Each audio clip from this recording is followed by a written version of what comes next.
Hello, friend. Hello, friends. This is Caleb Warnock. I think I accidentally muted myself there for a moment. Hopefully, you can hear me now. I had I have a lot to show you. Um, we're making paint from botanical materials, as usual. And so let's just start right here, shall we? I had lunch with some friends. And then after we had lunch, this particular my garden club had lunch. And after lunch, the person who was hosting us took us down into their food storage room and was showing us that her daughter had left all of these dried herbs at her house that her daughter had purchased. And one of them was this thing of hibiscus flowers. I mean, she had dozens. There were dozens. And one of them was this thing of buckthorn bark, and one of them was this bayberry root powder. And um, let's see, there was something else too. Oh, yeah, anyway. So I just thought, well, I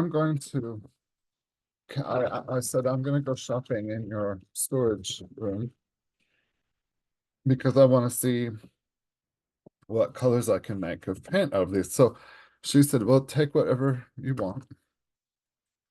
It's nice to have friends that say things like that. Take whatever you want and bring back whatever you don't use.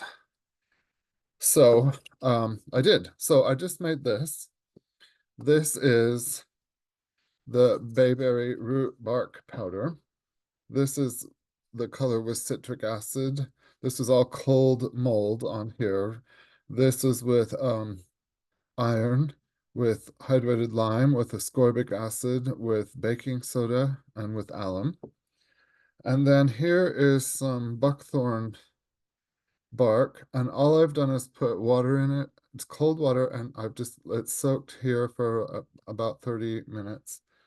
And then this is it plain, and this is that with soda, alum, hydrated lime, citric acid, ascorbic acid. And you can see that these are the two most interesting. Like the plain, as you can see from the bowl, it makes a really nice yellow. And it made a really nice yellow watercolor paint. And when I added hydrated lime, it turned into this peachy color, which I thought was interesting. And then this is the dried hibiscus petals, also just sitting here in cold water for about 30 minutes. No heat, no nothing. And plain, when I put it on the paper, it made this purple color because I believe because it is interacting with the sizing on this paper. So if you don't know, paper is made with chemicals that help it come out smooth and flat and help it to not stick to the machinery because there's a lot of machinery involved in making paper. And those chemicals are called sizing, and the paper is coated in these chemicals called sizing. And so different botanical colors will interact with the sizing on paper, and I think that's why that has turned that into this purple color. This pink is with citric acid. This bluish purple, I guess this is more of a violet. This is more of a halfway between a blue and a true purple. This is with alum. When I mixed these two together and it made this, which I thought was interesting. This is baking soda, which is like a pale blue, and hydrated lime, which is like a pale purple. So really interesting colors, all from this all cold mold right on the paper. So then I thought, well, we're going to do something fun with this. So I have a whole collection of tape because when you like to paint, tape comes in handy. So I've got all these masking tapes in all these different sizes. And so I took some of the very thinnest that I had, and I have laid out what I are sort of trees, I guess. And I thought, let's just paint these on here and just, have a little fun and see what we can do. So that's what we're going to do. I've already cleaned up a little bit. Here's my brush.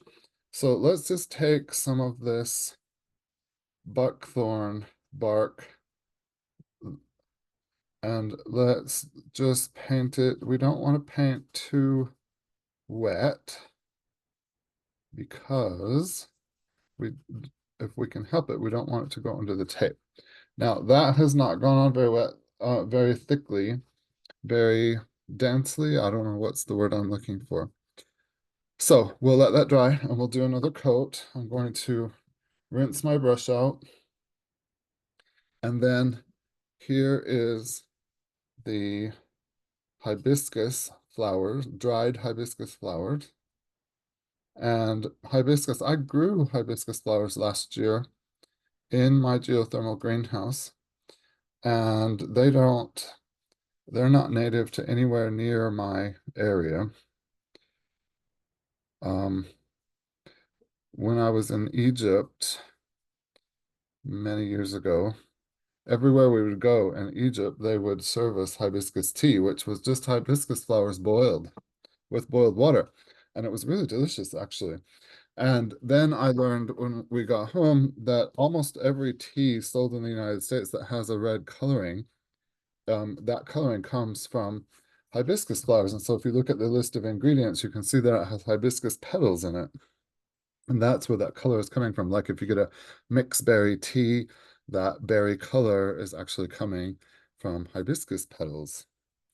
So anyway, now we've just put the plain buckthorn and we're just going to let that dry. And we've put the plain hibiscus and we're going to let that dry. And in the meantime, I put two other trees here. And so we want to make another color. So we could take the buckthorn and add some lime and do this interesting color, this kind of peachy color. So let's just pour, we'll just pour, see if we can pour this just a couple drops. We don't need very much. Okay, so that was too much, but we all knew that was going to happen, didn't we? Okay, so what was that again? That was hydrated lime. This is why I like to make these swatches, because then I'll just have this forever and I can always look it up. What am I doing? Oh, hydrated lime. Okay, buckthorn, hydrated lime. So here is the hydrated lime. And we just want that we don't want to put too much. So I'm going to shake most of this back into the jar. And if you've been watching this channel for a while, you know that I like to use little baby bottles, baby food jars, glass baby food jars to keep these mordants. These natural chemicals are called mordants in the world of paints, pigments, and dyes. Now I have molded that in, and it has immediately turned brown. And when I made that other one, it looked brown at this stage also, but when it went on the paper, it looked peachy and it dried peachy. So we're going to take our paintbrush, dry it. I have to obviously rinse the paintbrush in between every color, but we don't want to, we want to make sure that we don't have too much water left on the brush after we rinse it and clean it. And I overshot that a little bit. And that's not very thick. That's not very thick. So there's maybe too much water in this, but that's okay. We can do another layer here. So we'll just let that sit. We've put it on here. It's developing again a little more peachy on the paper. Rinse the brush. We've got one more taped off tree here. And so for that one, I wanted to do, we could either do, well, this is what we've got on there now. So we could either do like an alum or soda, but the alum is a darker color. So let's go ahead and do alum. So we'll pour, make sure, did I wipe this off? I probably did, but just in case. Or we don't want very much. We just want a couple drops. See if I can shake out a couple drops. And I cannot. I've just made a mess. I just don't want that much, so I'm going to remove some of this onto my rag. Alum. Here's my alum. I'm going to, I always put just a little bit in the cap because it's easier to control the amount. I can always shake it out of the cap back into the jar, but if I shake it directly into the water, then if I shake too much, then there's nothing I can do about it.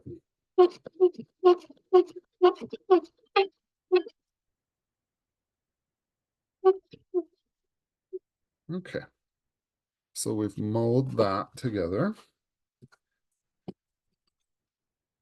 Always immediately clean your molar off. Then let's get our paintbrush. Now this still looks red, but we know from our previous test that when it goes on here and dries, it's going to be that darker color. So we'll let that dry on there. And then I don't want to, in case we need a second coat, I don't want to just clean that up yet. Plus, you know, we might decide to do something else with it too. Cleaning my brush. Hopefully this one is dry enough for a second coat. I really want to get my brush dried so that I'm not adding extra water because every tiniest bit of water just dilutes the color. And I don't want to dilute the color, especially when we're not painting that large of what we're doing is not that large. Okay, and then let's take out of our bowl. I've cleaned this brush. Let's take this and just do another coat of yellow on here, which is really not making this much more yellow. Maybe this, I don't know, maybe this bark needs to sit in here longer. Maybe I need to get it directly from underneath the bark so that we're getting more concentration of color. Let's try that. Rinse.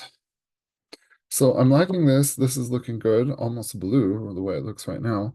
That's not super bright, but it's also not drying, and maybe we could put another coat on it. That one looks good. I think that one looks okay. I'm trying to decide if that needs another coat or not. We can't really remove the tape. Plus, I don't know if the tape has bled. Let's peek and see. Well, if we peek, it needs to dry, and if it's not dry, then if we peek, it could bleed under, and so I guess we can't check right now. I'm gonna do one more coat of this peach. Just because we can. We still got the paint sitting here. And if this were the I do have a blow dryer somewhere. I suppose we could make this the magic of television or whatever, and I could blow dry this and get back with you guys. Should I do that? Okay, that's what I'm gonna do. I'll put you guys on pause and I'll blow dry this. Okay, I'm back. So I dried this with the blow dryer, and while I was at it, I just went ahead and dried this bowl of color as well, just to see, because I wanted a brighter yellow on here. So I thought, well, one way to do that is to just blow dry this and evaporate some of the water out of it, because remember, all I did was put water in with these pieces of buckthorn bark and just let it soak a little bit. And I guess it just wasn't as saturated as I wanted the color to be. So I just used the blow dryer to dry it out a little bit, and you can see already that the color is more saturated. So now, and look, the peach color has developed really nicely once it was under the heat. And this, I can't remember if this was the plain one or I think this is the one that was plain, or is this the one? I guess this is alum and this is plain. I can't remember, but anyway, this one's pretty blue. This one's got kind of a purple blue. So let's peel this back and see if the color ran underneath the tape or not. Oh, look. Hooray. It made those good lines. All right. Hey, that makes me happy. All right. So we got these good lines that kind of look like a tree. And we'll pull this one. And I don't want to pull the yellow one yet because I just put more paint on it, so it needs more time to dry.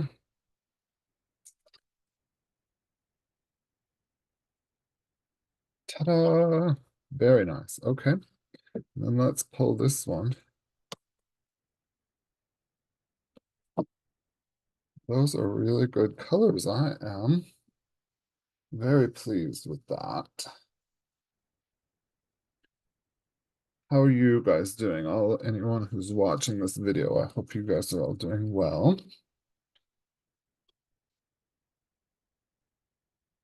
Okay.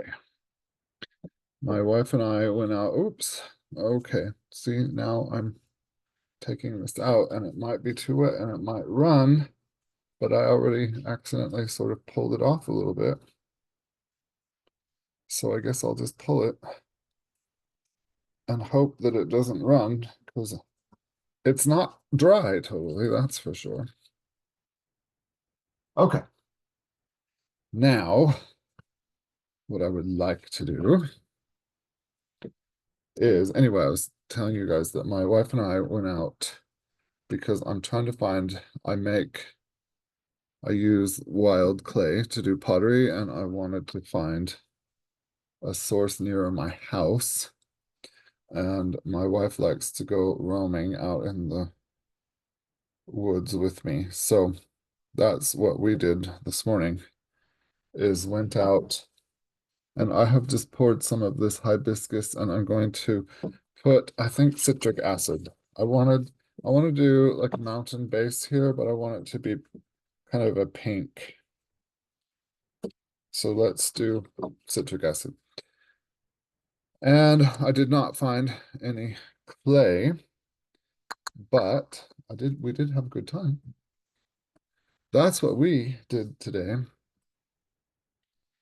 And then, of course I had to work also because I own my own seed company. So seedrenaissance.com in case anybody wants to buy any chemical-free heirloom seeds.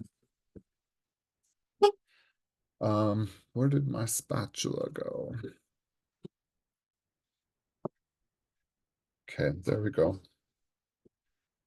So I had to do that, and then my friend came over and used my wood chipper to chip wood for their hugelkultur garden. And then what? Oh, and then I worked in the greenhouses until it got dark. And also eating out of the greenhouses, but was trying to, I wanted to plant some, because it's almost Thanksgiving, so I wanted to plant some more seeds. Okay, so I'm thinking what I would like to do here, and you already know that I just want to make like a little mound hill that these can live on. When I say they're going to live on it, it makes me think of what's his name, who used to be on TV, used to have that oil painting show on TV. What was his name?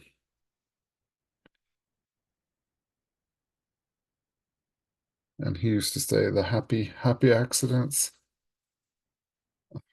Bob Ross. I was like, I can see his face. I can't think of his name. Okay. So I would say, oh, these trees are living here on this little hill. We've made them a hill to live on. And then all of a sudden I was like, well, now I sound like Bob Ross. That's okay. Okay, and then I'm going to move this aside.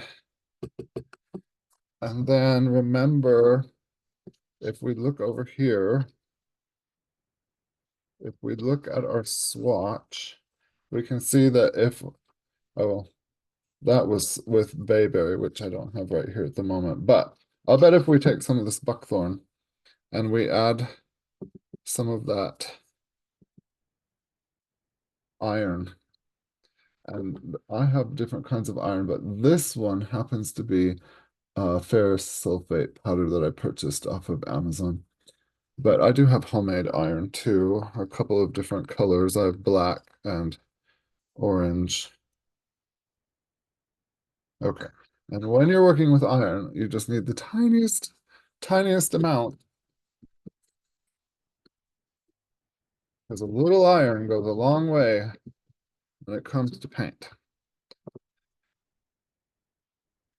Or not. I thought maybe that would go darker, but I just wanted a color to do the tree trunks with. So I want to just ground this into here. I like it extending up a little bit. What do you guys think?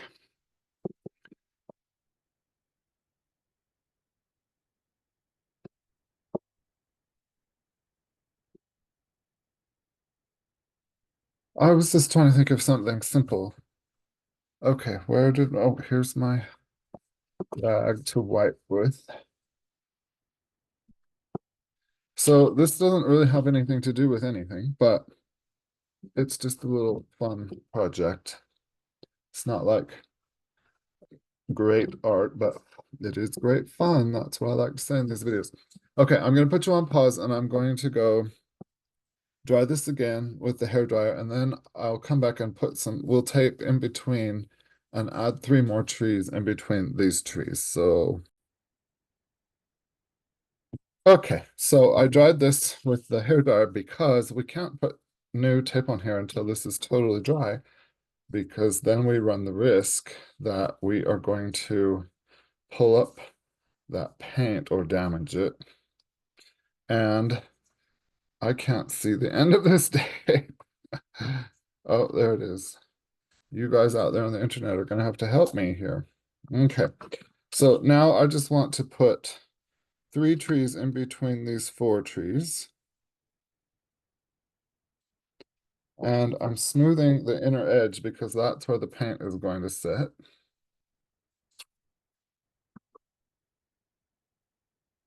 And because I dried it, we are able to just tape right over parts of these other trees without fear that we're going to ruin them or lift up the paint from them when I lift. Do you know what would be fun? Now that I've put this on here, we should overlap. Ah, okay. I pulled a little paint right there. Oops. But we should let these trees overlap a little bit, shouldn't we? Okay. So press that down on the inside. And then I thought, I wonder if anyone's ever going to watch this video, just because if I say, oh, we're going to make paint out of buckthorn bark, people will be like, what the heck is buckthorn bark? To be honest, I don't really know what it is either. I mean, this is from some company, Mountain Rose Herbs, which I have used before, but I didn't buy this. But um, I don't know if I've ever seen a buckthorn tree in my life. I don't know where they grow. They don't grow here in the Rocky Mountains. I'm sure of that. That's where I am right now, where I live in the Rocky Mountains. And they don't grow here. I don't think they grow here. So, maybe fair's fair. Maybe people would be like, I'm not going to watch a video about making paint out of a buckthorn tree that I've never even heard of before. I think people who like herbal tea have certainly heard of hibiscus. So maybe somebody will watch this because at least they will have heard of hibiscus. Okay, we've got 3 more tree shapes on here. What color shall we use? What color shall I put them on? There's a painting from a different video, the pumpkins. Well, let's do baking soda. Let's try to do baking soda with the And move a little bit of this over here. I think this has got citric acid in it. And let's just put a little bit of baking soda and see if we can make that blue color. Oh, see, it starts foaming. As soon as I put that on there, it starts foaming because baking soda is an alkaline and this hibiscus obviously is an acid. And it's turning blue right before my eyes. It's a nice color. Wow, I like that a lot. And blue, in the world of botanical paints, pigments, and dyes, blue is not an easy color to come by. So that's a nice blue. Okay. I don't want to, I'm making sure my brush is pretty dry because I don't want to um, dilute this color by having too much water on my brush. My brush has water on it because I've been cleaning it. Okay, now that is translating more gray on the paper. But that's okay. We don't care. We're just having fun. All right, so let's clean that up. And then we've got two more to go. What colors should we do? Let's do this limey color. Well, I mean, when I say limey color, I mean, let's do this color from the hydrated lime. Hydrated lime is a form of calcium that has been baked, and baked is really not the word. It's been kilned at a very high temperature, almost 2000 degrees. Okay, so there I've put just the tiniest bit of hydrated lime. I'll mold that in. It has also made whatever color that is. It's a darker color than the color we just made. And it looks a little more gray on the glass Muller slab, so maybe it'll look more blue when we put it on the paper. I don't know. We're finding out right now. Okay, so those are two different colors, and this does have more blue in it, but it's still wet, and we won't know really what color it is until it dries for a moment. So let's clean that up. And then let's I don't know what. We don't want to have two yellow trees next to each other. We could do another one of this, or we could just add a little something to that and see what could we add to that. Well, this soda makes it slightly more orange. So let's take this and just add baking soda to it and see what happens. I've never done this before. Let's just see what happens.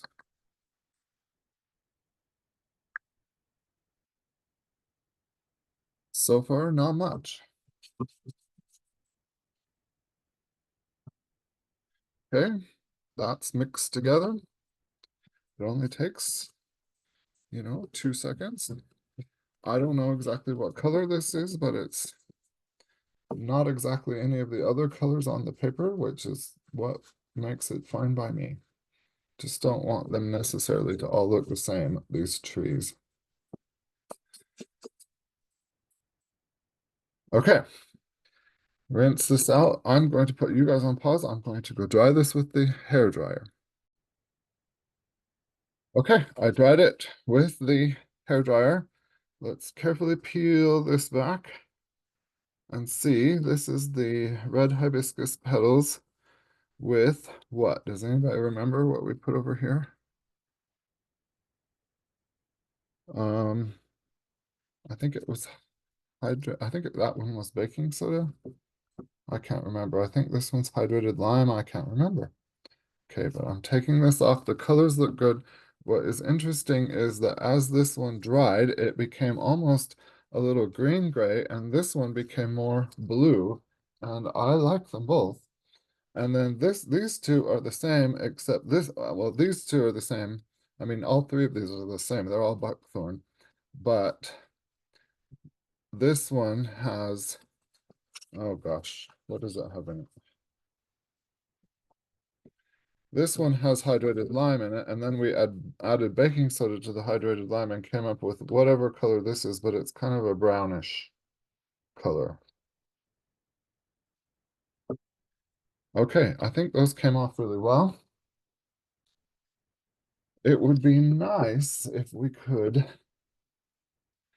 um, get something a little darker. Oh, do you know what I have right here? I have vine black. I have vine black. So vine black is made, this is homemade vine black, and I just keep it in this jar. I made this a while ago. And vine black is made by taking grapevines, fresh or dead, and I put them in my wood-fired pottery kiln in my backyard. And you have to do it inside metal so that they're not exposed to the fire, but they're superheated. And then they turn into black powder, and then you can make, and that's all this is black powder. There might be some glare in here. Oh, there's a little label. It says vine black, sunflower oil, and something water, M-cell water. Okay. M-cell is, oh, we haven't used M-cell on this channel yet, but so this is vine black mixed with sunflower oil and a little bit of methyl cellulose, which is a paint base that is by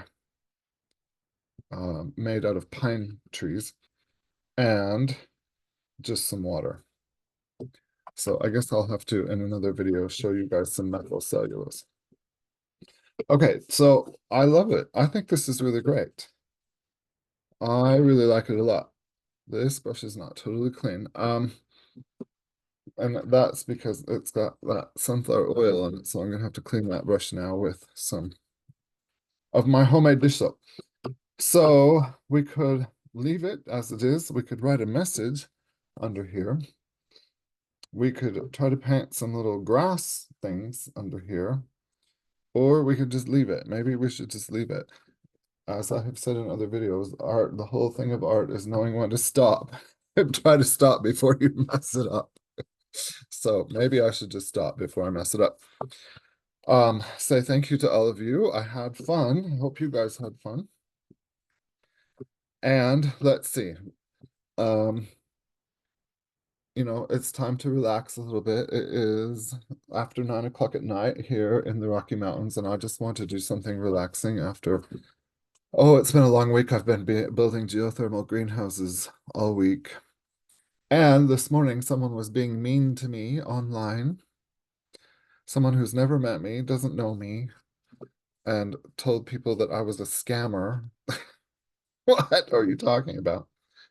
Luckily, the forum that he was talking in has hundreds of people who know me personally, so they know I'm not a scammer. But I just thought, why would somebody who has never met me go onto a Facebook forum and say something like that? I mean, they were angry. This guy was angry because I wouldn't design a geothermal greenhouse for him for free. You know, I charge people usually about $400 to design their geothermal greenhouse for them. And he was just angry because he wanted me to do his for free. Like, okay, you know, I have bills to pay. I have gas to buy. I have to pay insurance. You know what? I have to buy vehicles. I have to buy food, just like you do. So why do you think that I should work for free for you? So it's been a stressful day, is my point. And I try not to take those things personally. And I'm trying to have a thick skin about it. And I think just doing art and trying to relax at the end of the day helps. And it's kind of fun because I've never used buckthorn before, and I have used hibiscus before, but I've never used buckthorn before. And I think this is really fun. And I'm really trying to resist the temptation to write something in here or draw something in here or something.